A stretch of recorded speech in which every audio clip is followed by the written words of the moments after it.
Hello! Today we will have a look at 5 interesting facts about your soul contract. I will also talk about soul contracts versus free will and why you should never aim at breaking a soul contract with another person.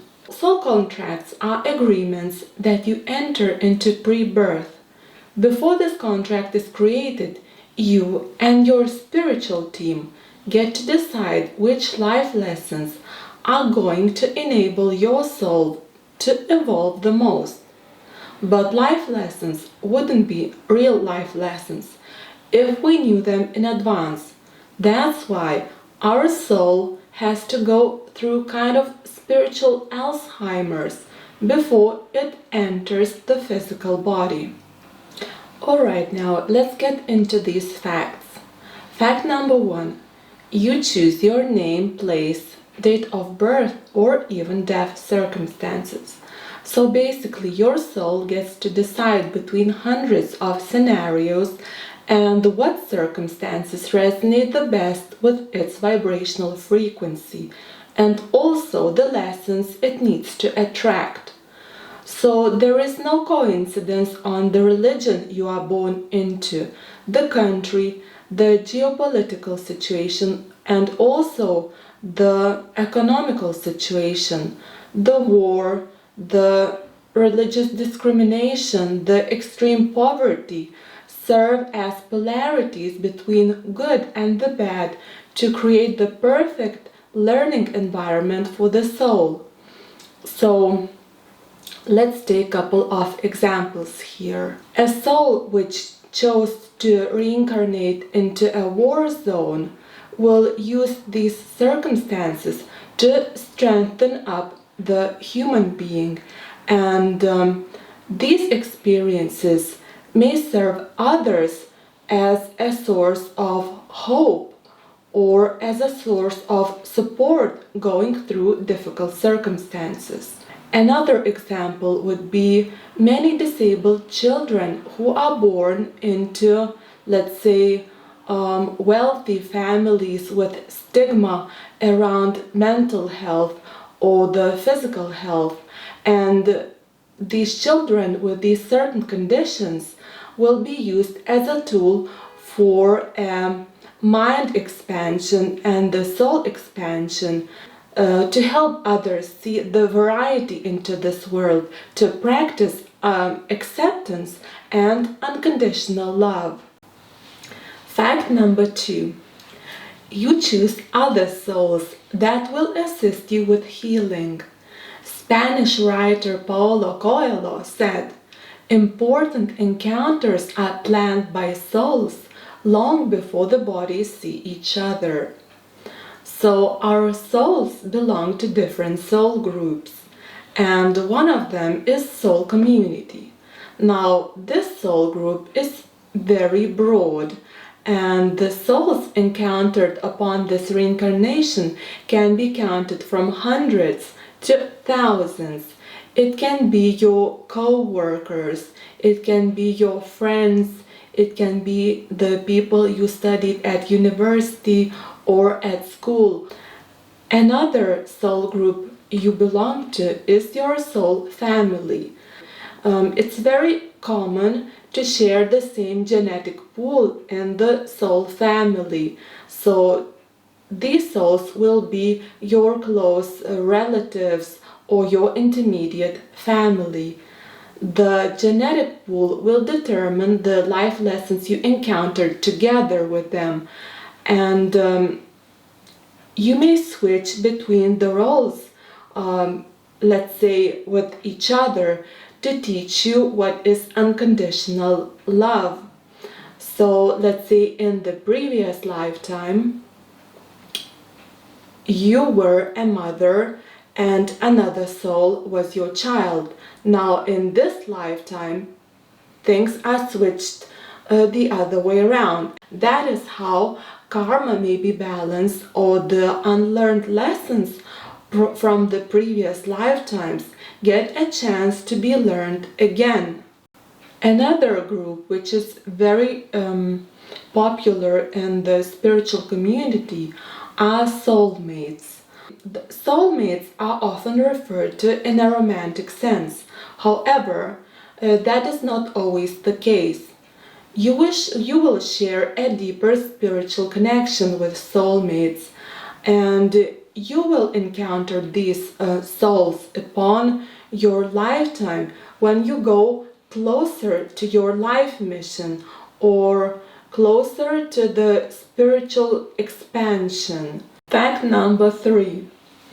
Some life events are predetermined to help your soul grow and learn certain lessons. So there are timelines when things are supposed to happen, and it totally depends at which developmental stage is your soul in. The life challenges, illnesses, close to death experiences, a dramatic change in life circumstances, or a meeting of a person who can have a strong impact in your life are all pre-planned in your soul contract. Obviously, there is a lot of room for improvising, and there are no strict guidelines how a human being will react towards a specific situation. The whole experience can be compared to an ice skating ring when you have borders to keep you intact, but the rest totally depends on your choices. Another perfect example of pre-planned life circumstances and divine timing can be a question asking, is it possible to initiate spiritual awakening? Spiritual awakening is a process which is actually initiated not by the physical self but by our soul. So before we get to awake to the real life and the circumstances around us, the people that surround us, the relationship with them and with ourselves, we have to go through a bunch of life experiences to see the other side, or to be encouraged to look at a different meaning of life, the deeper meaning. Fact number 4. You have a free will to choose, and actually you are never stuck in a situation. Being humans and going through the earthly human experiences, we often do not recognize the divine plan in action. So how does a free will relate to soul contracts? There is lots of information out there for people who are searching a way to break a soul contract. Personally, I don't think it's a really good option. And talking from my own experience, I can say that these meditations or the spiritual practices do not always work. Let's say if you are in a really difficult situation with a person, and based on your free will you no longer wish to be there, the easiest way to get out of that soul contract or that situation is to look at yourself and look at the life and see what repeating lessons are in there for you, as usually everything is working in a circle. So why it is never a good idea to break a contract with one person is that the universe will send you another one, so you can learn the same lesson, and you can have one person after another going through the same cycles. And if you keep avoiding them, if you try to run away without looking at yourself and the circumstances in general, you may never learn the lesson, and in the next lifetime you will be presented with the same circumstances once again. The easiest way to get out of this is to ask yourself, what is the closest thing to self-love I could do right now? And sometimes it is obviously necessary to remove yourself from the toxic situation, but it's not about breaking the soul contract.